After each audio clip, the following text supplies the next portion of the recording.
بسم الله. اعوذ بک من همزات الشیاطین واعوذ بک رب یحضرون. بسم اللہ الرحمن الرحیم.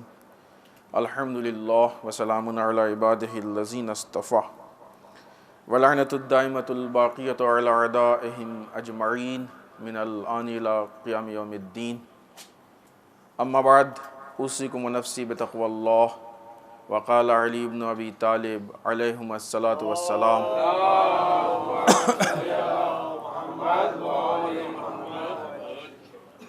توحک لعل ظننت قضاء لازما وقدرا حاتما ولو کان ذلک کذلک لبطل الثواب والعقاب وسقط الوعد والوعید. عزیزان محترم، اس پہلے خطبے میں اپنے نفس کو اور آپ سب کو تقوی پروردگار کی طرف دعوت دیتے ہوئے ایام فاطمیہ ہیں یا نزدیک بی بی کے شہادت کی تاریخ،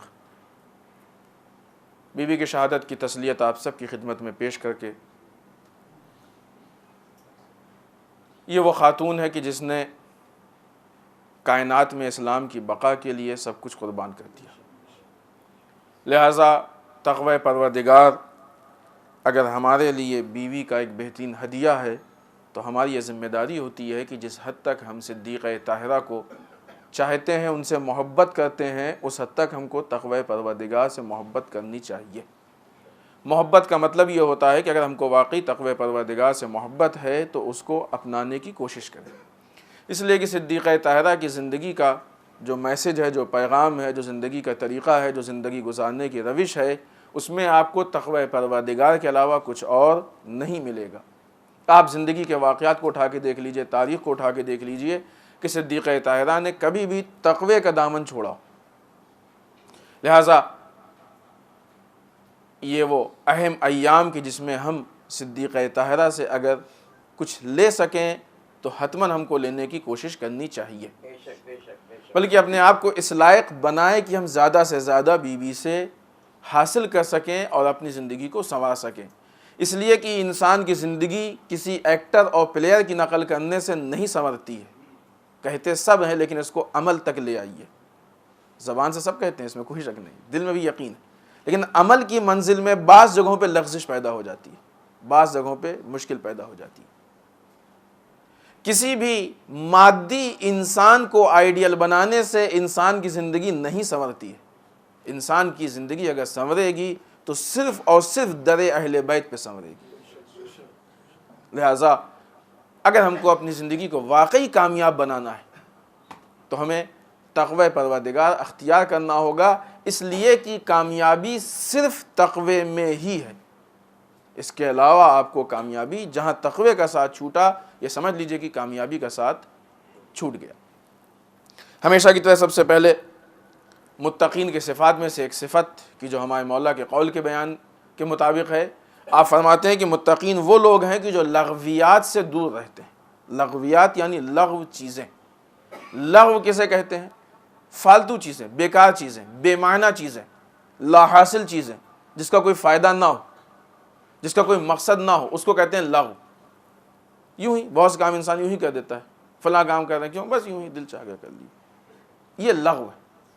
متقی وہ لوگ ہوتے ہیں کہ جو لغو چیزوں سے اپنے آپ کو بچاتے ہیں، پرہیز کرتے ہیں. مثلا ٹیلی ویژن پہ آنے والے بعض پروگرام لغویات ہوتے ہیں، بلکہ ہندوستان میں اکثر، سب نہیں کہہ سکتے اس لیے کہ ہے کچھ چیزیں ہیں جو کام کی. ٹیلی ویژن پہ آنے والے بہت سے ایسے پروگرام ہیں جو لغویات ہیں. ہم کو اس سے پرہیز کرنا چاہیے. ہم دیکھیں کہ جس پروگرام کو ہم دیکھ رہے ہیں اس کا مقصد کیا ہے، اس کا نتیجہ کیا ہے، اس کا رزلٹ کیا ہے، اس سے ہم کو کچھ حاصل ہو رہا ہے کہ نہیں ہو رہا ہے، کچھ ہم کو فائدہ ہو رہا ہے کہ نہیں ہو رہا. اگر ہے تو ٹھیک ہے، نہیں تو لغو ہے، بیکار ہے. اگر نقصان دہ تو اور بدتر ہے. اگر ہمارے لیے نقصان دہ تو اور بدتر. اسی طریقے سے بعض اوقات ہماری باتیں ہوتی ہیں جو لغویات ہوتی ہیں، ان باتوں کا کوئی فائدہ نہیں ہوتا. لغویات چھوٹے سے چھوٹے بھی ہوتے ہیں، لغویات بڑے سے بڑے بھی ہوتے ہیں. بعض اوقات باتیں ہوتی ہیں لا حاصل ہوتی ہیں، کوئی فائدہ نہیں. متقی لوگ اس سے ہی پرہیز کرتے ہیں. بعض اوقات یہی لغویات بڑھ کے حرام میں مبتلا ہو جاتے ہیں. بہت سی ایسی چیزیں ہیں. اب یہ خود وہ چیزیں الگ الگ ٹاپک ہیں, لیکن ہم یہاں پہ صرف ان کی طرف اشارہ کر دیں. مثلا تجسس کرنا, کیا فائدہ ملے گا کسی کے تجسس کرنے؟ تجسس یعنی کسی کی ٹوک, کسی کے بارے میں کیسا کرتا ہے, کیا کرتا ہے, کیسے اٹھتا بیٹھتا ہے, کیوں ہوتا ہے نا بعض اوقات ذرا سا کسی کے بارے میں تو پوری ڈیٹیل نکالنے کی کوشش کرتے ہیں. غلط ہے یہ. ہم کو کسی کے معاملات میں دخل اندازی, انٹرفیئر کرنے کا حق نہیں حاصل ہے سوائے اس کے کہ وہ خود ہم کو بتائے. تو یہ چیز بعض اوقات لغویات ہیں, حتیٰ بعض اوقات حرام ہیں, جائز نہیں ہے انسان کو انجام دینا. لغویات وہ چیزیں جو ہم سے ریلیٹڈ نہیں ہیں, جو ہمارے متعلق نہیں, ہمارے مطابق نہیں, اس پہ تبصرہ کرنا لغویات ہیں. یہ فالتو چیزیں ہیں, ان سے پرہیز کرنا یہ متقی کی ذمہ داری ہے. مولا بتاتے ہیں کہ متقی وہ لوگ ہیں کہ جو لغویات سے پرہیز کرتے ہیں.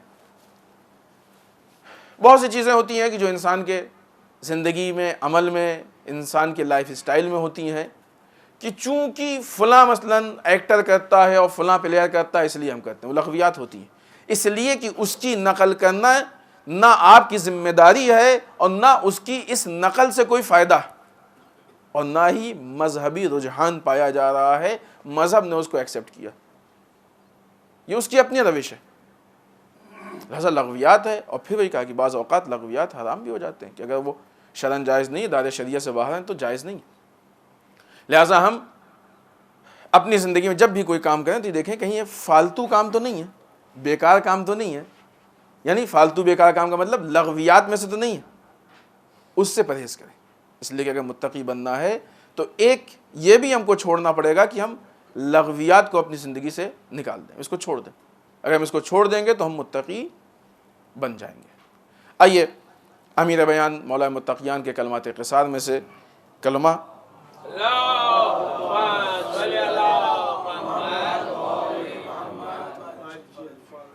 تھوڑا سا عام جو دوسرے کلمات بیان ہوتے ہیں اس کی نسبت تھوڑا سا لمبا ہے, اور اس سے پہلے والے کی طرح کہ انشاءاللہ 2-3 ہفتوں میں ہم اس بات کو آپ کی خدمت میں پیش کریں گے. سب سے پہلے ہم پورے کلمے کا ترجمہ آپ کی خدمت میں پیش کرتے ہیں تاکہ ذہن میں ایک خاکہ آ جائے کہ مولا ہم سے کیا کہنا چاہ رہے ہیں. ایک مرد شامی نے آپ سے سوال کیا, شام کے کسی مرد نے آپ سے سوال کیا کہ ہمارا شام کی طرف جانا قضاء و قدر الہی کی بنا پر تھا, یعنی خدا کے فیصلے کے بھی ہم قضاء و قدر پہ وضاحت کریں گے. خوب اگر ایسا تھا تو ہم کو کوئی ثواب اور اجر نہیں ملا, کیونکہ خدا کا فیصلہ تھا, ہم مجبور تھے. خدا نے چاہا کہ چلے جائیں, ہم چلے گئے. ہم نہ اپنے اختیار سے گئے نہ اپنے اختیار سے رک سکتے ہیں. تو آپ نے اس کے جواب میں فرمایا کہ شاید تیرا خیال اس سے مراد قضاء لازم اور قدر حتمی ہے. یعنی کیا کہ خدا کا فیصلہ ہو گیا کہ تجھے جانا ہے تو تو گیا, تو اپنے اختیار سے نہیں گیا. پھر مولا اس کے وضاحت میں فرماتے ہیں کہ جس کے بعد عذاب و ثواب بیکار ہو جاتا ہے.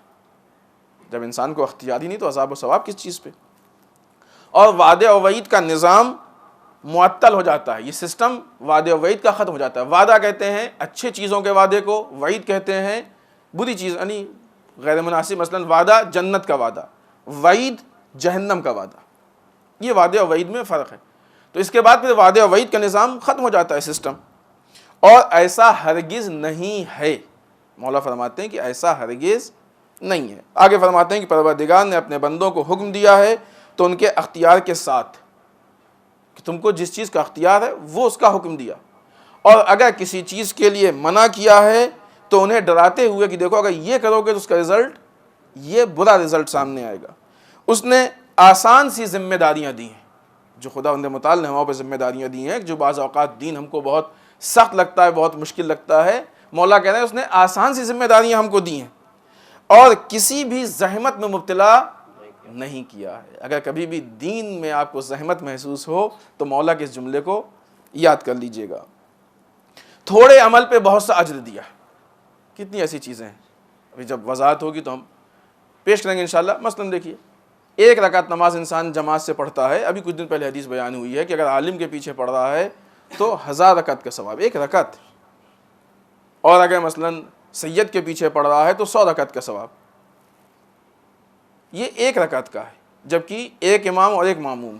پھر اس کا یہ بھی روایتوں میں کہ معموم جتنے بڑھتے جاتے ہیں ثواب اتنے گنا بڑھتا جاتا ہے, اور 10 سے زیادہ ہو جائیں تو بے انتہا ہو جاتا ہے. تو آپ دیکھیے عمل کتنا ہے اور ثواب کتنا زیادہ ہے. ثواب سے مطلب یہ کہ خدا کی خوشنودی، رضا پروردگار، خدا ان چیزوں سے خوش ہوتا ہے۔ اور اس کی نافرمانی کے لیے، اس کی نافرمانی اس لیے نہیں ہوتی ہے کہ وہ مغلوب ہے، یعنی ہم بڑے ہو گئے اور خدا کو مثلا نعوذ باللہ استغفر اللہ ہرا دیا اس لیے ہم نافرمانی کر رہے ہیں، ورنہ اگر ہم چھوٹے ہوتے تو نافرمانی نہیں کر سکتے تھے۔ نعوذ باللہ ایسا نہیں ہے کہ وہ مجبور، کمزور، مغلوب ہے اس لیے نافرمانی کیے لے رہے ہیں، نہیں۔ اور اس کی اطاعت اس لیے ہوتی ہے، اس لیے نہیں ہوتی ہے کہ اس نے مجبور کر دیا۔ اگر کوئی نماز پڑھ رہا ہے تو اس لیے نہیں خدا نے مجبور کیا نہیں پڑھو ہی پڑھو، نہیں، جو پڑھنے والا ہے وہ اپنے اختیار سے پڑھ رہا ہے، خدا نے اس کو صرف اجر بتایا ہے۔ اس نے نہ انبیاء کو کھیل کے لیے بھیجا ہے اور نہ ہی کتاب کو بیکار نازل کیا ہے۔ یہ انبیاء کیوں آئے ہیں؟ مقصد بعثت انبیاء کیا ہے؟ ان کو انبیاء کو یوں ہی نہیں بھیج دیا کھیلنے کے لیے بس آئیں اور کچھ بھی کر کے چلے جائیں۔ کتابوں کو بیکاری نہیں نازل کیا کہ بس بے کتاب نازل ہو گئی، رکھی ہوئی ہمارے قرآن رکھا ہوا ہے، کبھی گلے میں ٹنگا ہے، کبھی دروازے پہ، کبھی الماری پہ۔ عمل کے لیے ہے قرآن، عمل کرے انسان اس پہ۔ اس نے نہ زمین و آسمان ان کے درمیان مخلوقات کو بیکار پیدا کیا ہے۔ یہ ساری چیزوں کے پیچھے ایک مقصد ہے ذات پروردگار کا۔ یہ صرف کافروں کا خیال ہے، اگر کوئی ایسا خیال کرتا ہے تو وہ کافر ہے، اور کافر وہ ہیں کہ جو جہنم میں جلائے جائیں گے۔ یہ مولا کے اس قول کا ترجمہ تھا جو ہم نے پیش کیا۔ آئیے سب سے پہلی چیز کہ جو مولا نے قضاء و قدر کے موضوع کو پیش کیا ہے، قضاء و قدر کا موضوع ہے کہ جو یہاں پہ سیٹرڈے کو کلاس ہوتا ہے اس میں اس پہ تفصیل سے گفتگو ہو چکی کسی حد تک، لیکن بہرحال بہت فرق ہے مجمع میں، لہٰذا ایک اشارہ کر دیں۔ قضاء و قدر کا مثلا قضاء و قدر الہی کے موضوع میں 3 نظریے ہیں۔ بعض مسلمانوں کا یہ ماننا ہے کہ انسان جو کچھ بھی کرتا ہے اس پہ اس کا اپنا اختیار نہیں ہے، بلکہ انسان وہی کرتا ہے جو خدا چاہتا ہے، انسان مجبور ہے۔ یعنی اگر ہم لوگ یہاں پہ جمع ہیں تو ہم اپنے اختیار سے نہیں آئے، مجبور تھے، خدا نے لا کے کچھ ایسا انتظام کیا کہ بس چلے ہی آئے، ہمارا کوئی اپنا اختیار نہیں تھا۔ مسلک امامیہ اور واقعی اسلام کے نزدیک یہ نظریہ غلط، صحیح نہیں۔ اس لیے کہ اگر یہ نظریہ صحیح ہوگا، تفصیلی گفتگو اس کے اندر ہم آپ کو بہت اختصار میں بتانا چاہتے ہیں، اگر یہ نظریہ صحیح ہوگا تو پھر جنت و جہنم کا تصور غلط ہے، کیونکہ جنت و جہنم اس لیے ملتی ہے انسان کو کہ انسان نے خود نیکیاں کی ہیں اور انسان نے خود برائیاں کی ہیں۔ لیکن اگر انسان مجبور ہے تو نماز پڑھنے والا بھی مجبوری میں نماز پڑھ رہا ہے تو کریڈٹ ملتا ہے خدا کو، خدا نے کروایا ہے۔ اور اگر خدا نخواستہ کوئی مثلا غیبت کر رہا ہے، گالی دے رہا ہے، برا بھلا کر رہا ہے، ظلم کر رہا ہے تو وہ خود نہیں کر رہا، خدا نے کروایا، لہٰذا وہ بھی نعوذ باللہ غلطی کس کی ہوئی؟ خدا کی ہوئی۔ تو جنت و جہنم میں نعوذ باللہ استغفر اللہ کس کو جانا چاہیے؟ خدا، کیونکہ انسان تو کٹ پتلی ہے، کٹ پتلی کی غلطی کیا ہوتی؟ یہ تو کچھ نہیں کر رہا، جو کچھ کر رہا خدا ہے، لہٰذا یہ نظریہ غلط ہے۔ جناب بہلول نے اس کا جواب بھی دیا، اور واقعہ بہت مشہور، آپ نے سنا بھی ہوگا کہ جب اعتراض کیا تو آپ نے ایک ڈھیلا مار دیا، اور جب اس نے ان کو مثلا کورٹ میں پیش کیا جناب بہلول نے کہا ہم نے تھوڑی مارا، ابھی تم ہی تو کہہ رہے تھے کہ جو کام کرتا ہے خدا کرتا ہے، ڈھیلا مارنے والے ہم تھوڑی ہیں۔ وہ 3 سوالات تھے، پورا واقعہ ہے، اس میں سے جو یہاں پہ شاہد مثال ہے وہ یہ ہے، جناب بہلول نے ڈھیلا مارا، اب اس کا جب اس نے اعتراض کیا کیوں مارا تم نے ہم کو، کہا ہم نے تھوڑی مارا، ابھی تم ہی تو کہہ رہے تھے کہ جو کچھ کام کرتا ہے وہ خدا کرتا ہے، ایسا خدا نے مارا، جاؤ خدا سے نپٹو۔ لہٰذا یہ نظریہ غلط ہے کہ جو کچھ کرتا ہے خدا ہے، بلکہ خدا بند متعال، بہت ساری آیتیں بتائیں، یہ باتیں تفصیل سے ہو چکی ہیں، خدا بند متعال نے انسان کو اختیار دیا ہے، اس لیے کہ جب تک اختیار نہیں ہوگا اس وقت تک رزلٹ نہیں دیا جا سکتا ہے، اس وقت تک امتحان نہیں ہو سکتا ہے، اس وقت تک انعام نہیں دیا جا سکتا ہے، اس وقت تک ثواب و عقاب کا مسئلہ نہیں پیدا ہو سکتا ہے۔ لہذا خدا بند متعال نے ایک دائرے میں انسان کو اختیار دیا ہے، ہم نے تم کو مثلا ہدایت کر دی ہے، انا ہدیناہ السبیل، تم چاہے ہمارے شاکر بندے بن جاؤ چاہے ہمارے منکر بندے بن جاؤ، ہم نے بتا دیا کہ دیکھو یہ مثلا وحدانیت ہے، یہ نبوت ہے، یہ عقائد ہیں تمہارے، یہ اعمال ہے تمہارے، جو نماز پڑھنے آ جائے گا اس کو ثواب مل جائے گا، جو نہیں آئے گا وہ خود بخود ثواب سے محروم رہ جائے گا، نہیں پڑھے گا نماز عذاب میں مبتلا ہو جائے گا۔ ہم نے تم کو اختیار دیا، زبردستی ہم نہیں کریں گے۔ اب وہ ایک الگ بحث ہے کہ جب انسان نہیں پڑھتا ہے تو بہانے ڈھونڈتا ہے، وہ الگ گفتگو اس میں نہیں۔ لہٰذا قضاء و قدر الہی میں انسان یہ نہیں کہہ سکتا ہے کہ جو کچھ کر رہا ہے وہ خدا کر رہا ہے، جس مسئلے پہ یہ سوال ہے۔ دوسرا نظریہ مسلمانوں کا یہ ہے کہ خدا بند متعال خود بندے کو پیدا کر کے مجبور ہو گیا، اب خدا کا کوئی اختیار بندے پہ نہیں، یہ بھی غلط ہے۔ امام جعفر صادق علیہ الصلوۃ والسلام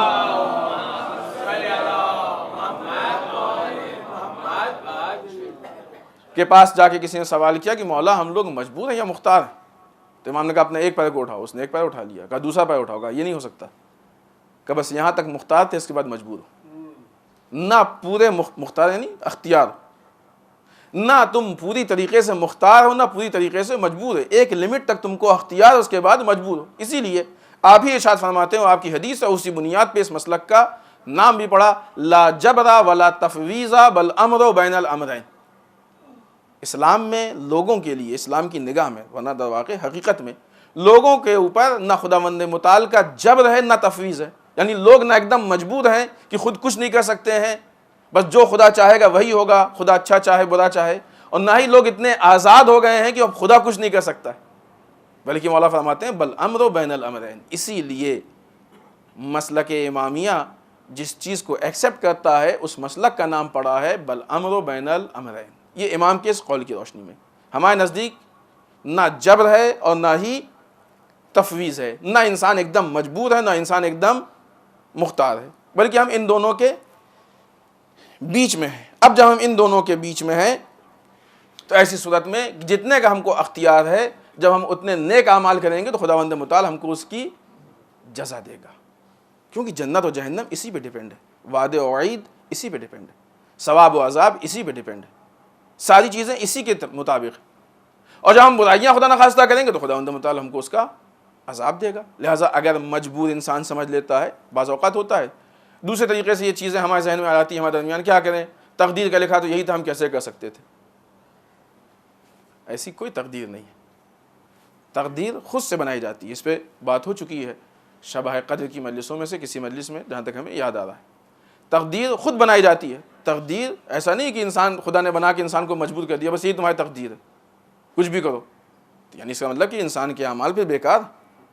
انسان کسی مرحلے میں خداوند متعال نے انسان کو مجبور نہیں بنایا ہے. ہاں وہ الگ چیز ہے کہ شبہ قدر میں انسان کے اعمال کے مطابق اس کی تقدیر لکھی جاتی ہے. جو تقدیر لکھی جاتی ہے وہ اسی کے اعمال کے مطابق لکھی جاتی ہے, جیسا انسان بناتا ہے ویسا لکھی جاتی ہے. نہیں کہ خداوند متعال نے خود سے تھوپ دیا کہ تم کو اس سال مثلا اتنا یہ کرنا ہی کرنا ہے. نہیں, ایسا نہیں. ہاں وہ چیزیں کہ جو انسان کے اختیار میں نہیں ہے, مثلا موت,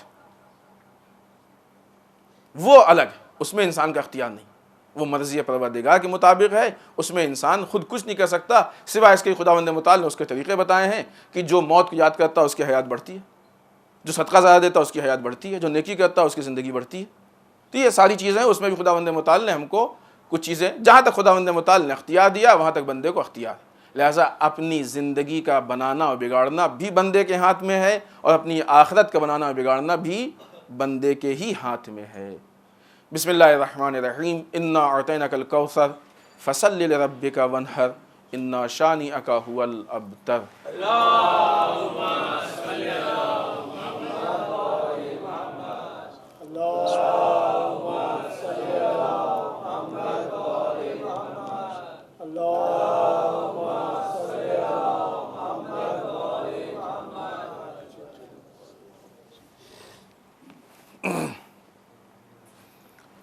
رب اعوذ بک من همزات الشیاطین واعوذ بک رب ان یحضرون. بسم اللہ الرحمن الرحیم.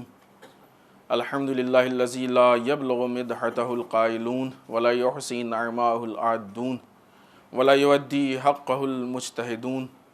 اللہم صل وسلم علی صاحب الدعوۃ النبویہ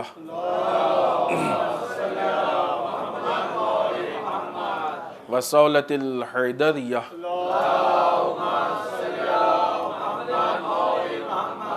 والعصمت فاطمیہ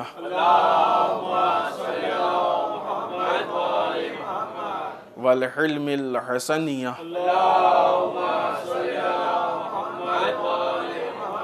والشجاعت الحسینیہ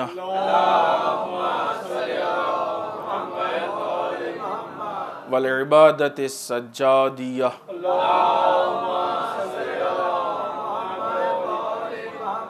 والآثار الباقریہ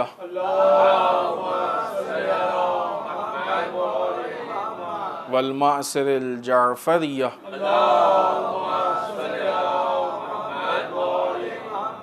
والعلوم الکاظمیہ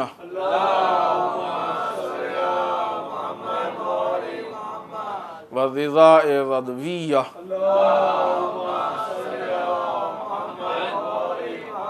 والجود التقویہ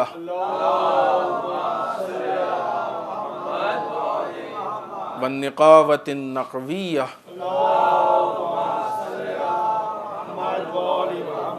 والحیبة العسکریہ والغیبة الہیہ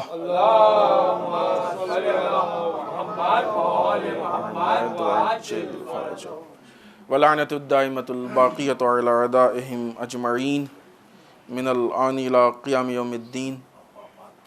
اما بعد، اس ہفتے کے مناسبات میں سب سے پہلی مناسبت کی جس کا پچھلے ہفتے بھی ذکر ہو چکا ہے، آج کی وہ تاریخ کی جس دن رسول خدا صلی اللہ علیہ وآلہ وسلم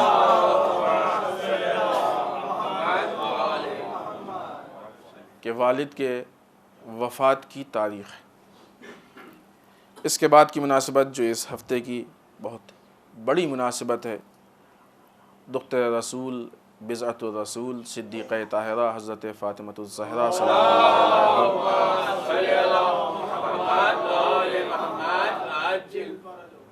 کی شہادت کی تاریخ ہے، آنے والی 13 جمادی الاول. روایتوں میں اختلاف ہے. بعض روایتوں کے حساب سے بی بی اپنے باپ کی شہادت کے بعد 75 دن زندہ رہی ہیں، بعض روایتوں کے حساب سے 95 دن. 75 کی روایت کے حساب سے 13 جمادی الاول کی تاریخ ہے، اور 95 کے حساب سے اس میں 20 جوڑ لیں تو 3 جمادی الثانیہ کی تاریخ. شہزادی کونین کی زندگی کو اگر ہم دیکھیں تو آپ کی زندگی کا پہلا رخ وہ ہے کہ جو آپ کا بچپنے کا رخ ہے جناب ختیجہ کی زندگی کے ساتھ، جب تک ماں زندہ تھی. اس کے بعد آپ کی زندگی کا دوسرا رخ ہے کہ اپنی ماں کے انتقال کے بعد صدیقہ طاہرہ نے کس طریقے سے اپنے باپ کے ساتھ زندگی گزاری. جناب فاطمہ سلام اللہ علیہ ہمارے لیے نمونۂ عمل. یہ بات ہم نے کہیں اس سے پہلے کہ صدیقہ عورتوں کے لیے نمونۂ عمل ہے. صرف عورتوں کے لیے کہا جائے تو غلط ہے. صدیقہ عورتوں کے لیے بھی نمونۂ عمل ہے، مردوں کے لیے بھی نمونۂ عمل ہے. وہ چیزیں جو عورتوں سے مخصوص ہیں وہ صرف عورتوں کے لیے، لیکن جو چیزیں کامن ہیں اس میں سب کے لیے نمونۂ عمل ہے، عورت مرد سب کے لیے. اور اگر ہم کو دیکھنا ہے تو ہم اس اینگل سے آپ کی حیات کو دیکھیں. پہلا حصہ حیات کا زندگی کا اپنی ماں کے ساتھ، دوسرا حصہ ماں کے انتقال کے بعد صرف باپ کے ساتھ، تیسرا حصہ آپ کی زندگی کا امام علی علیہ السلام کی ساتھ،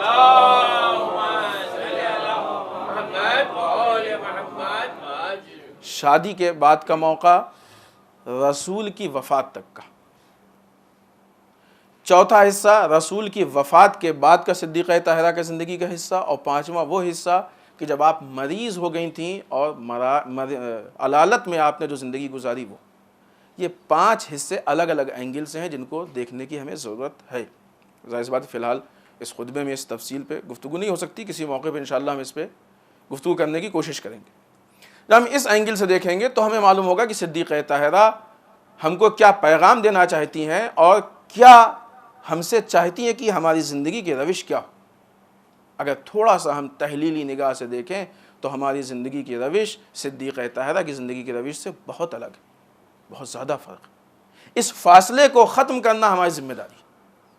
بہت مشہور جملہ کہ جو آپ نے خطبہ فرق میں ارشاد فرمایا کہ ہماری اطاعت تمہارے لیے سسٹم ہے، نظام، اور ہماری امامت تم کو فرقت سے بچاتی ہے. فرقت سمجھتے ہیں؟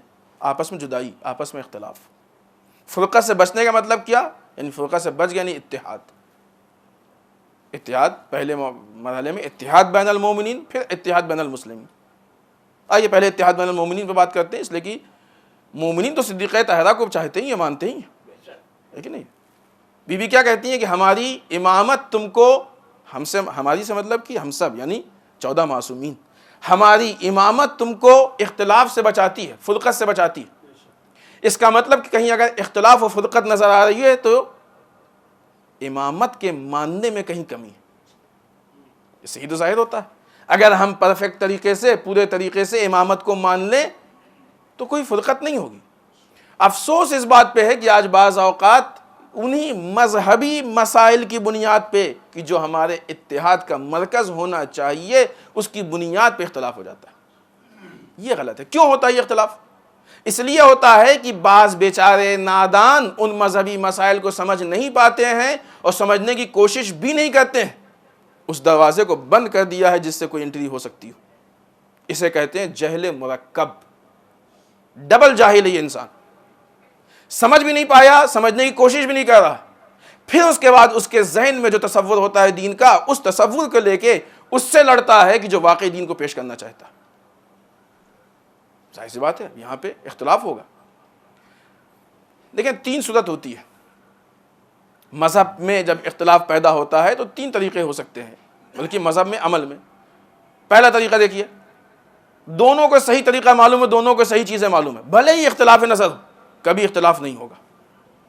اگر دونوں کو صحیح مذہب معلوم ہے, مذہب کی صحیح باتیں معلوم ہیں, صحیح طریقے سے مذہب کو سمجھے ہیں, کبھی اختلاف نہیں ہوگا. ہمارے مراجع اور آیات اعظام کو دیکھ لیجئے, کتنا اختلاف نظر ہوتا ہے لیکن آپس میں کبھی جھگڑا نہیں ہوتا ہے. کیوں؟ اس لیے کہ دونوں کو صحیح معلوم. دوسری چیز, ایک کو صحیح معلوم ہے, ایک کو غلط معلوم. تو اب غلط والے کو چاہیے نا کہ صحیح پہ آ جائے. اگر نہیں آئے گا تو اختلاف ہو جائے گا. غلط اپنی غلط بات کو باقی رکھنا چاہے گا, اور صحیح کا تو کام ہی یہ صحیح کو باقی رکھنا, ہی بیچارہ قربانی دے گا, اختلاف ہو جائے گا. اور بعض اوقات اختلاف اس لیے بھی ہوتا ہے کہ دونوں غلط ہیں. دونوں غلط ہیں, راستے الگ الگ ہیں. وہ الگ غلطی پہ, یہ الگ غلطی پہ ہیں. وہ چاہتے ہیں کہ ہماری غلطی باقی رہے, وہ چاہتے ہیں کہ ہماری غلطی باقی رہے. اس میں ہوتا ہے کچھ لوگ ہوتے ہیں جو جان بوجھ کے کرتے ہیں, کچھ لوگ ہوتے ہیں کہ جو انجانے میں کر بیٹھتے ہیں. انجانے میں بھی اگر انسان صحیح طریقے کو اپنا لے تو ایسی غلطیاں ہونا ممکن نہیں ہے. یہ کیسے ہو سکتا ہے کہ آج عزاداری کو لے کے اختلاف ہو جائے؟ یہ کیسے ہو سکتا ہے کہ آج مجلسوں کو لے کے اختلاف ہو جائے؟ یہ ہماری مجلس, وہ ان کی مجلس. کیوں؟ اس لیے کہ ہم ان کی مجلس سے راضی نہیں. اب سوال اس بات کا کہ جو راضی نہیں, اس کی حیثیت کیا ہے؟ اس کی مذہبی کیا حیثیت ہے؟ آج علماء کی مجالس پہ اعتراض کا فیشن ہو گیا. فلاں عالم صحیح نہیں پڑھتا. کون کہتا ہے؟ کہ جس نے خود ایک حرف نہیں پڑھا. کیسا, کون سا اختلاف ہوا؟ اس کے پاس باطل, اس کے پاس حق ہے. اس بیچارے کی کمزوری یہ ہے, پرابلم یہ ہے کہ نہیں جانتا, اور یہ بھی نہیں جانتا کہ نہیں جانتا. جاہل مرکب. لہذا بعض اوقات مذہبی ایکٹیویٹیز ایسی ہوتی ہیں کہ شروع سے آخر تک سب جاہل, مقابلہ عالم کا. اب آپ بتائیے کیا کہیے گا اس کو؟ ہم اس چیز کو اس لیے قبول نہیں کرتے کہ وہ ہماری مرضی کے مطابق نہیں ہے. عزیزان محترم, اسلام تمہاری مرضی کے مطابق ہونے کے عمل کو نہیں کہا جاتا ہے. اسلام اہل بیت کی مرضی کے مطابق کیا جائے اس کو کہا جاتا ہے. اہل بیت کی مرضی کون بتائے گا؟ عالم بتائے گا یا سیلس مین بتائے گا؟ مارکیٹ کے پروڈکٹ کو بیچنے کے لیے سیلس مین بہت اچھی چیز ہے, لیکن دین کی تبلیغ کے لیے اس کا کوئی کام نہیں ہے. دین کو بیچ تو سکتا ہے, تبلیغ نہیں کر سکتا ہے دین کی. دین کو بکوانا نہیں ہے, دین کی تبلیغ کروانا ہے. دین عالم سے لیں جس کو جان معلوم ہے دین. جس کو خود نہیں معلوم وہ کیا دے گا آپ کو؟ فاقد الشے موتی شے نہیں ہوتا ہے. غریب بھیک نہیں دیا کرتا ہے. کہاں سے ممکن ہے؟ لہذا اگر ہم کو اس بات کی فکر ہے کہ مومنین کے بیچ میں اتحاد ہونا چاہیے, جیسا کہ ہے, بعض لوگ نے اس کو جو ہے وہ صحیح بھی پیش کیا, اور بعض لوگ اس کے بہانے سے مثلا اتحاد بین المسلمین سے بچنا چاہتے ہیں, جو کہ ایک باطل روش ہے. تو ہم اس طرح کی چیزوں کو دیکھیں کہ جہاں پہ اختلاف پیدا ہوتا ہے, جہاں پہ اختلاف کیا جاتا ہے, اور یہاں پہ دونوں کی ذمہ داری ہے. جو اختلاف پیدا کر رہے ہیں وہ بھی غلط ہیں, جو اختلاف پیدا کرنے والوں کا سپورٹ کر رہے ہیں وہ بھی غلط. ظلم کرنے والا بھی غلط ہوتا ہے, ظالم کی حمایت کرنے والا بھی غلط ہوتا ہے. نہ ہم کو اختلاف پیدا کرنے کا حق ہے, نہ اختلاف پیدا کرنے والے کے سپورٹ کرنے کا حق ہے. عزیزان محترم, آپ کیا سمجھتے ہیں کہ دین میں اختلاف پیدا کرنے کے لیے کوئی شراب پیش کرے گا, کوئی چوری نہیں. دشمن کو معلوم ہے کہ اگر علی کی فوج میں اختلاف ڈالنا ہے تو علی کے مقابلے میں قرآن لاؤ. لہٰذا جب اختلاف پیدا کرنا ہوتا ہے تو یہ اختلاف پیدا کرنے والے ویسے ہی چیز لے کے آتے ہیں کہ جس چیز میں اختلاف ڈالنا. دین ہی کی چیز لے کے آتے ہیں۔ ہماری ذمہ داری ہے کہ آج ایسے حالات میں جبکہ دین پہ ہر اعتبار سے مشکلات، مصائب، آلام، پریشانیاں ہیں، ہم اس راستے کو اپنائیں جو خالص مذہبی راستہ ہو اور اپنے آپ کو ہر طرح کی گمراہی سے محفوظ رکھیں۔ اگر یہ ہے تو واقعی ذکر صدیقہ ہے جو اتحاد کی بنیاد پہ ہو، افتراق سے الگ ہو، اور اگر ذکر سیدہ اختلاف کی بنیاد پہ ہے تو یہ ذکر ظاہراً دیکھنے میں تو ذکر ہے، حقیقی ذکر نہیں ہو سکتا۔ اس لیے کہ صدیقہ نے خود کہا ہے کہ ہم وہ ہیں جو تم کو افتراق سے بچاتے ہیں، اور جہاں اختلاف کی بنیاد پہ ہو وہ ذکر نہیں ہوتا۔ خود صدیقہ کے قول کی مخالفت۔ اس سلسلے میں آیات اعصام نے بہت زور دیا ہے کہ ایام فاطمی میں آپ لوگ بھرپور عزاداری کریں، بی بی کے سیرت کو دیکھیں، بی بی کی سیرت کو زندہ کرنے کی کوشش کریں، اور امام جعفر صادق علیہ السلام کی حدیث ہے،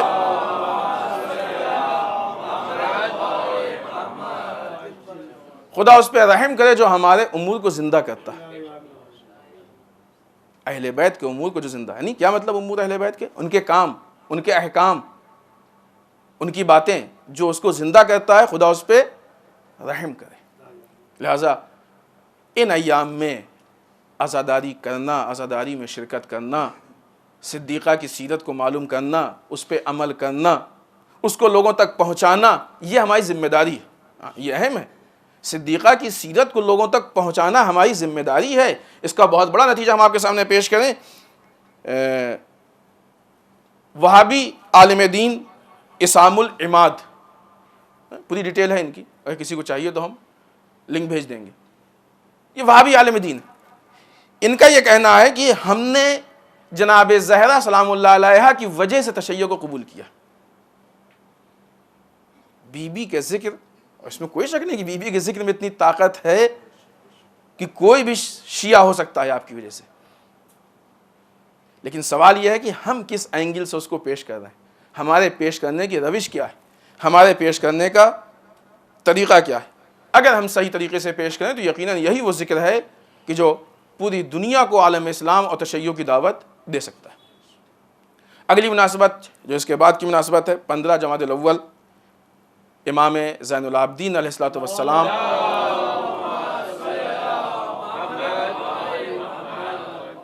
کی ولایت باسعادت کی تاریخ ہے۔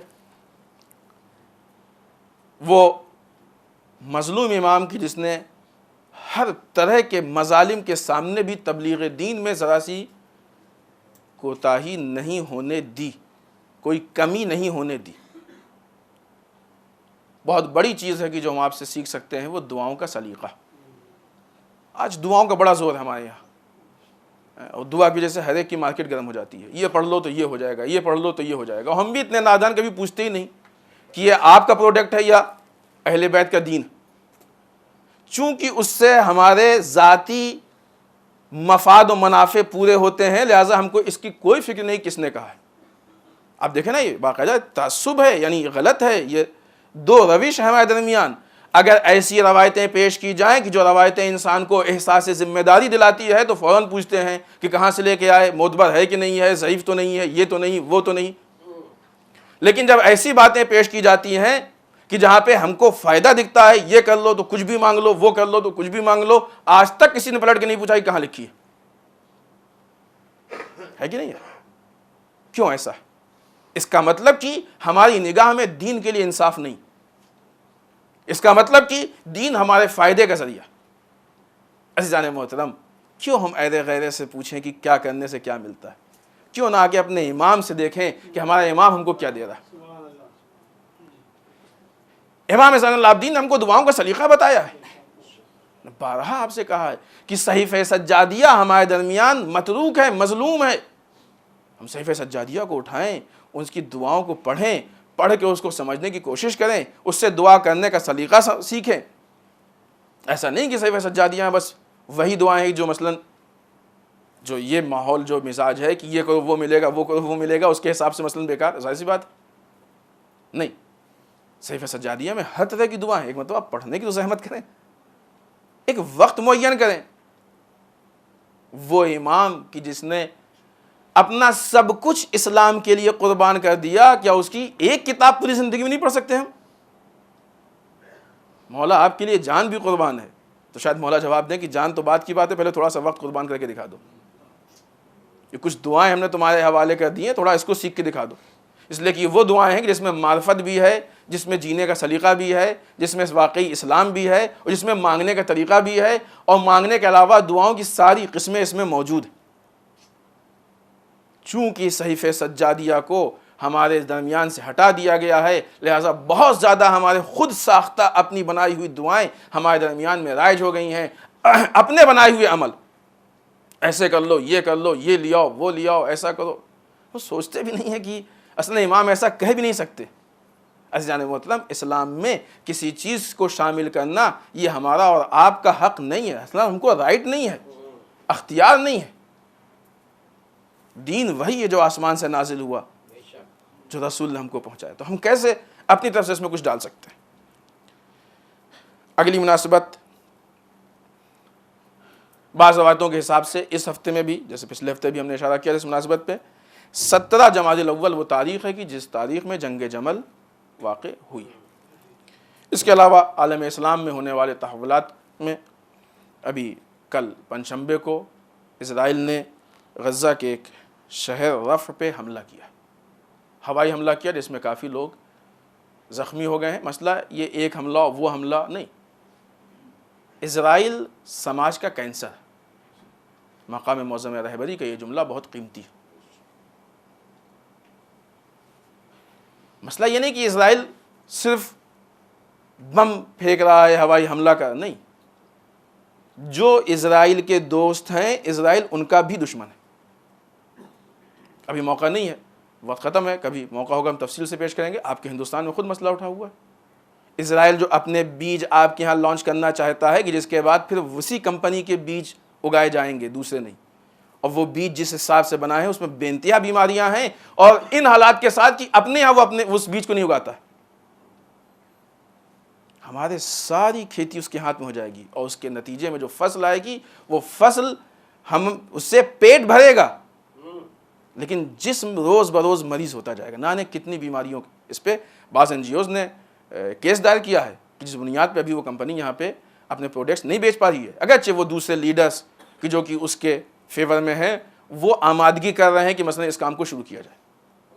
تو بات یہاں پہ صرف بندوق اور بم کی نہیں ہے، بات یہ ہے کہ اگر اسرائیل ایک لقمہ دے رہا ہے تو وہ بھی کسی بم سے کم نہیں، پوری دنیا کو برباد کرنا چاہتا ہے۔ یہاں پہ پھر یہ جملہ بہت قیمتی نظر آتا ہے کہ اسرائیل سماج کا کینسر ہے، جو کہ پورے سماج کو ختم کر کے ہی دم لے گا۔ اصلا اس کو معلوم ہے کہ وہ یہی کہنا چاہتا ہے کہ ہمارے علاوہ کسی اور کو جینے کا حق نہیں ہے سوائے اس کے کہ ہمارے خادم بن کے رہے۔ لہٰذا یہ باتیں اس لیے نہیں ہوتی ہیں کہ آپ کو بتایا جائے کہ فلاں جگہ بلاسٹ ہوا، اس لیے ہوتی ہیں کہ ہم پہچانے کہ دشمن کیسے، کیا، کہاں تک کر سکتا ہے اور کیا کر رہا، اور ہم اس حساب سے اپنے فکر و شعور کو بلند کریں تاکہ اپنے آپ کو محفوظ رکھنے کی کوشش کر سکیں۔ آئیے بارگاہ پروردگار میں دعا کرتے ہیں، پالنے والے ہم سب کو اعمال صالحہ کی توفیق عنایت فرما، بار الہ اعمال قبیحہ سے محفوظ رکھ، بار الہ ہمارے گناہوں کو بخش دے، بار الہ ہمارے مرحومین کو بخش دے، پالنے والے اسلام و مسلمین کی حفاظت فرما، بار الہ دشمنان اسلام کو نیست و نابود کر دے، بار الہ جو پریشان حال ان کی پریشانیوں کو دور فرما، بار الہ جو لاولد ان کو اولاد صالح عنایت فرما، بار الہ جن کے شادیوں مشکلات ان کے مشکلات کو حل فرما، بار الہ ہمارے علماء کا سایہ ہمارے سروں پہ باقی رکھ، بار الہ رہبر و مراجع کو طول عمر عنایت فرما۔ کچھ لوگوں نے التماس سے دعا کی، ان کی مشکلات کو پالنے والے حل فرما، بار الہ ہمارے امام کے ظہور میں تعجیل فرما، ہمیں ان کے اعوان و انصار میں شریک ہونے کی توفیق عنایت فرما۔ ربنا تقبل منا انک انت السمیع العلیم۔ بسم اللہ الرحمن الرحیم۔ قل هو اللہ احد اللہ الصمد لم یلد ولم یولد ولم یکن لہ کفوا احد۔